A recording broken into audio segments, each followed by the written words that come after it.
In this video, I'm going to show you how you can fix Cash App not working on iOS. So what we want to do is go to our phone settings. Here, I'll just scroll down and I'll use the search bar to search for offload unused apps. Now, click on this first option and here just find Cash App.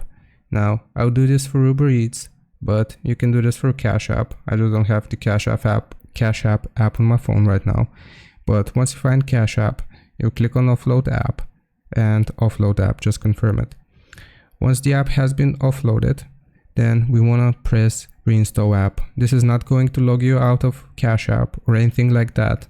It's just going to verify the files for the installation of the Cash App application. And once this app has been reinstalled, then Cash App should work properly. Hope this helps. Leave a like and sub, and I'll see you next time.